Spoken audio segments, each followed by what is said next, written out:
Hi, in this demo, the object is to draw a grouping of parts onto the Arrange Assembly view controller. And then in the next demo, we're going to learn how to move those parts around. So the first thing we've done here is in our Add Part to Assembly view controller, we've added a property, an NS-counted set called Parts Drawing Info. And what this is going to be is a bag. NS-counted sets are sometimes called bags.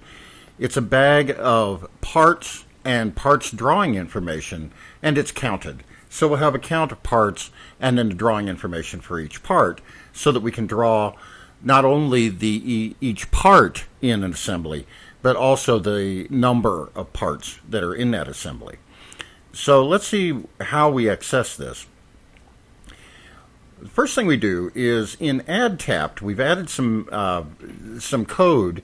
We have an NS array of part info, and we've gone back and we've called a new method on the model, drawing info for part, and we're passing it the part numbers text. So let's look at that. We're going to have the part numbers text in this array, and then the drawing info for that part number, and then nil. So let's look at that new method. Here's drawing info for part. We set up an NS string called retval, and this is going to be the drawing information string. And it's select drawing order from catalog where part number is equal to the part number we pass in. We have the SQL statement select. So this is a select that is a little bit more specific than just selecting all the information out of the catalog. And then we prepare the statement, we check the result OK, we step the statement, and then we get back the retval as a string with the format. Here's the string character, and then SQLite 3 column text, and then 0, because we're only getting one field back from this select statement, and it is the parts drawing info. Close the database and return the string, and we're all set. So this is just going to return the drawing info for the part. So now in Assembly View Controller, Add Part to Assembly, we add that into this array. And then for the quantity, for each element of the quantity, we add this parts drawing info counted set. We add to that the part info array. And then we go ahead and do everything we did before. We set the part number, quantity, and stepper quantity values all to 0 or nil strings. So that's it. Now, once we get over to segueing out to the Arrange Assembly View controller, we have an Arrange controller constant, which has been defined in our header file. That Arrange controller is the downcast Arrange Assembly View controller, segue.destination view controller. So we downcast that. And then we have Arrange controller.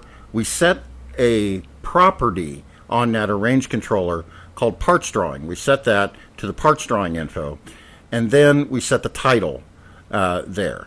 Now, we can't just set this raw parts drawing info.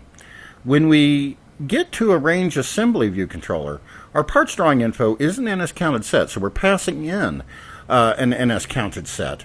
But we still have to parse that to get it into a detail drawing. And we're just going to reuse this old friend detail drawing.h and m to draw each part on the surface of the view. So we're going to have to parse that out. And of course we had a method for that, and I've just copied that method. Parse draw order. And here I'm just adding a property called draw order, which is the NS string. We're going to pass this in and parse it out as an array, and then our detail drawing will be able to parse that. Now, we have a couple of other properties that we've added. We have stride defined as 100, because remember, these are 100 by 100. Each detail drawing is 100 by 100 points. We have a CG point, which is the detail drawing origin, DD origin, and we have an integer here called drawing count. And drawing count, actually, I'm not using. I'm making a local variable to keep this in our method, but drawing count could be used for other operations, and it's possible that you would want to use this drawing count instead of the local variable. So that's up to you. So now in view did appear, we set our DD origin to 0, 0, which is the upper left corner of the view, and we set the drawing count to 0.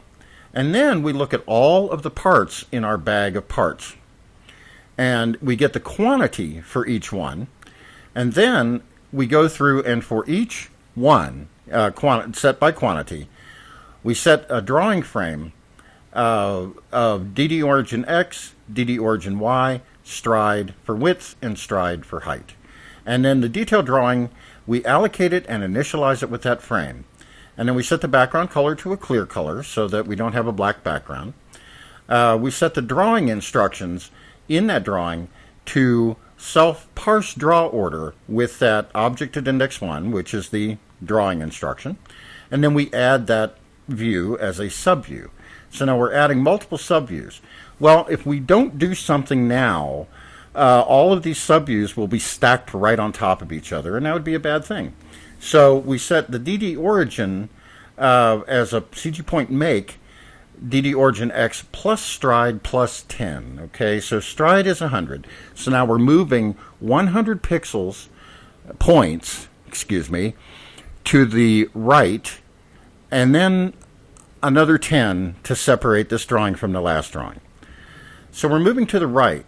Now, if we have moved to where that origin X is greater than 300, in other words, the next drawing would be at 330, we want to go back to origin X, but then bump origin Y so that we start the next row, and that's what we do right here.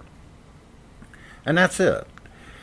Let's see, 4, 4. And this curly goes with that if statement. So that makes that look better. All right. So now when we draw the images,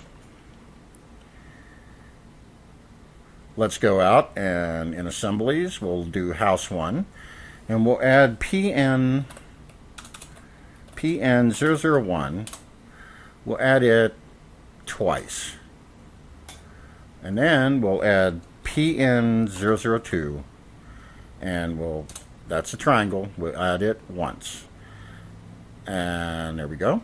And now when we click arrange, we get 1 triangle and 2 squares. These are PN001s. These are PN002s.